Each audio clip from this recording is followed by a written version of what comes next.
Back here with more of the Steve Deace radio program on the Truth Network, and with us on our Healthy for Life University hotline. As promised, John Eastman is with us. He's chairman of the National Organization for Marriage. John, thanks for being patient with us. It's a pleasure to have you on, and good evening to you. Steve, I'm glad to be on your program, but I was told 7:15, and I pulled myself out from a dinner, so I'm afraid I can't stay much longer. I'm already very to the awkward point. I understand. Let me ask you a couple of quick questions. One, I want to get your reaction to the column that we just mentioned about the story we're going to talk about here in a minute. But when you even have Fox News referring to you as an anti-gay marriage group, that messaging is so important. How do you guys work around that so that people understand you are standing for a principle, not opposing something? Well, we just have to keep getting the message out whenever we can. It's the National Organization for Marriage for a reason. Marriage is obviously a historic institution. It's critical to the success of Western civilization. It requires that men and women come together. They rear children, and they raise those children to be good citizens. And that's what we are in favor of and defending against all assaults from it, from whatever quarter comes.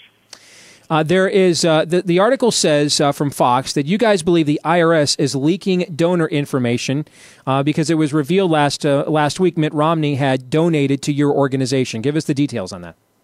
Well, so the Human Rights Campaign, one of the political opponents from us on the traditional marriage defense issues, put up our private tax returns on their website.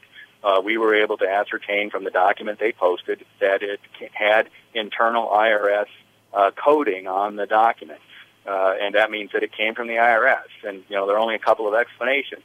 Either somebody illegally hacked into the IRS computer systems, which is troubling, or an IRS official leaked it, which is a felony, or somebody impersonated an official from the National Organization for Marriage to get a copy of this confidential tax return, which is also a felony.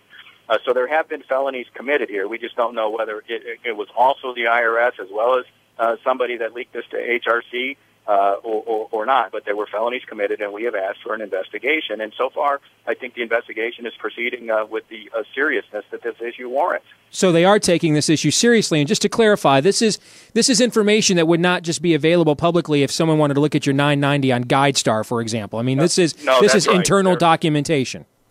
Well, there's the 990 forms that every nonprofit has to disclose, but attachments to the 990 forms that include personal donor information, those are as confidentially protected as your personal income tax return, and for very good reason. And it's that was disclosed. And like I said, it's a felony punishable by up to 5 years in federal prison for disclosing it, for publishing it, for even looking at other people's tax returns, knowing that you didn't have lawful access to it. Why, for the average mom and pop listening at home tonight, other than the fact, obviously, that's dirty pool, but why should they particularly care that this has happened to a group like yours? What does that say to them, John? Well, the head of the Human Rights Campaign is one of the national co-chairs for President Obama's presidential campaign. If you have the presidential administration politicizing the Internal Revenue Service in order to score political points, that is a very dangerous thing for everybody in the country. I mean, how easy would it be for them to, start conducting searches and disclosing your personal tax returns if they decide they don't like the fact that you're contributing to their political opponents?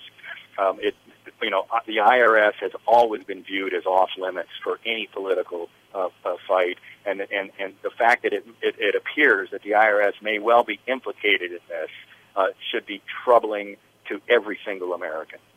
Finally, John, I want to ask you about a story that came out over the weekend. Three men, Paul Singer, Dan Loeb, Cliff Asness. They are hedge fund managers. They are major Romney donors, and they each cut six-figure checks toward the effort to redefine or destroy marriage in the state of New York. Is that a concern of your group, that the Republican nominee has major donors in his camp that are funding the other side of this debate? Well, people running for president accept donations from all sorts of people who don't always agree with them on all issues. The fact of the matter is, Governor Romney has signed our pledge where he will defend the Defense of Marriage Act, where he will support an amendment to protect traditional marriage nationwide. He has signed that pledge, and we fully expect that he will honor his pledge in that regard.